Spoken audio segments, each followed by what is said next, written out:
लौटता मानसून बढ़ा रहा है कोटा अंचल के नदियों और प्रमुख बांधों का जलस्तर। मध्य प्रदेश में भारी बारिश के चलते चंबल सीरीज के सारे बांध पानी से लबालब हो गए हैं और इसके चलते गांधी सागर से भारी तादाद में पानी छोड़ा जा रहा है। और इस भारी जल निकासी के चलते चंबल सीरीज के राजस्थान में पड़ने वाले बांध राणा प्रताप सागर, जवाहर सागर और कोटा बैराज भी पानी से भर चुके हैं। कोटा बैराज के आज 8 गेट खोल करके 70 से 75 हजार क्यूसेक पानी नदी के अंदर छोड़ा जा रहा है।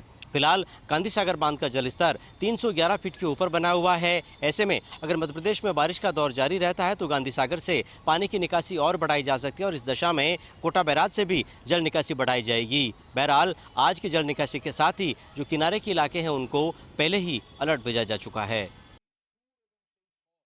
कल नदी में बहे 2 स्कूली छात्रों का अभी तक कोई सुराग नहीं लग सका है। आज दिन भर भी एनडीआरएफ की टीमें और सिविल डिफेंस की टीमें मौके पर तलाश करती रहीं। इस दौरान निम्बाहेड़ा विधायक श्री चंद कृपलानी भी मौके पर डटे रहे। चित्तौड़गढ़ जिले के निम्बाहेड़ा कोतवाली थाना क्षेत्र में गांव चरलिया ब्राह्मण से निकल रही कदमाली नदी की सहायक नदी पर बने एनीकट की रपट पर कल नहाने गए 2 स्कूली बच्चे पानी के तेज बहाव में बह गए थे।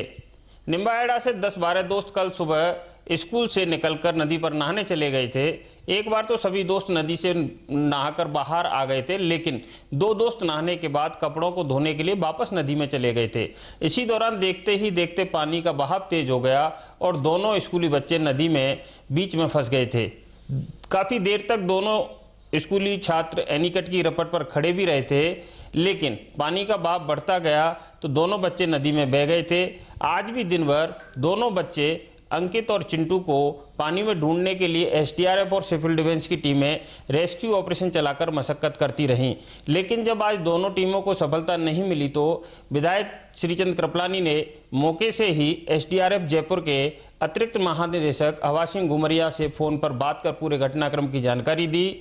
अब अतिरिक्त महानिदेशक हवा सिंह घुमरिया के निर्देश पर एक और टीम अत्याधुनिक उपकरणों के साथ मौके पर भेजी गई है। हालांकि नदी में बहे दोनों युवकों का अभी तक पता नहीं चल सका है। कल नदी में बहे दोनों बच्चे अंकित और चिंटू के परिजन और ग्रामीण भी आज दूसरे दिन भर नदी पर डटे रहे।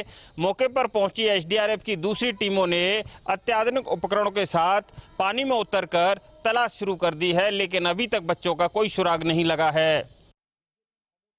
तो आखिरकार दिवंगत सैनिक रामस्वरूप की मौत के मामले में गतिरोध टूटा। 3 दिन तक जाम रहा, 4 दिन धरना चला और आज 5वें दिन सैनिक का अंतिम संस्कार हुआ। इस दौरान मांग थी कि उसे शहीद का दर्जा दिया जाए, साथ ही कुछ और मांगे भी थी।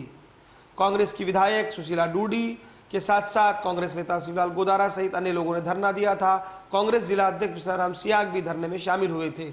आज वार्ता के दौरान बिसाराम सियाग ने पहले वार्ता की और उसके बाद धरना स्थल पर जिला कलेक्टर नम्रता वशनी पहुंची।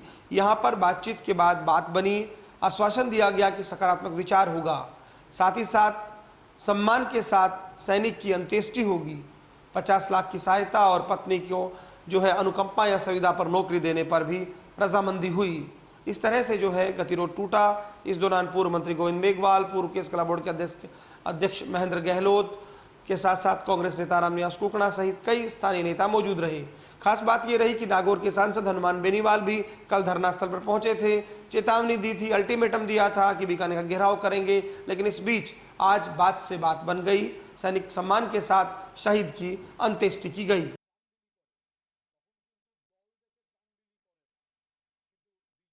डीग जिले के कुमेर उपखंड के जया गांव में दबंगों ने दलित परिवार के बच्चों को मारी ट्रैक्टर से टक्कर। हादसे में एक की मौत, 2 गंभीर रूप से घायल। डीग के कुमेर में घर के बाहर खेल रहे 3 चचेरे भाइयों पर ट्रैक्टर चढ़ा दिया। घटना में एक बच्चे की मौत हो गई और 2 गंभीर रूप से घायल हो गए।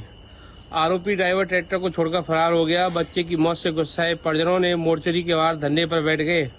ट्रैक्टर ड्राइवर ने 25 सितंबर को बच्चों के परिजनों को ट्रैक्टर से कुचलने की धमकी दी थी, जिसके बाद परिजन अस्पताल के बाहर धरना देते रहे। परिजनों ने धरना देने के बाद आईजी ऑफिस पर कूच कर दिया, जहां अधिकारियों की तरफ से समझाइश की गई और धरना समाप्त करवाया गया। आईजी ऑफिस पर पहुंचे पीड़ित परिवार के लोगों को 48 घंटे के अंदर आरोपियों की गिरफ्तारी की बात कही गई, जिसके बाद पीड़ित परिवार ने अपना धरना समाप्त किया।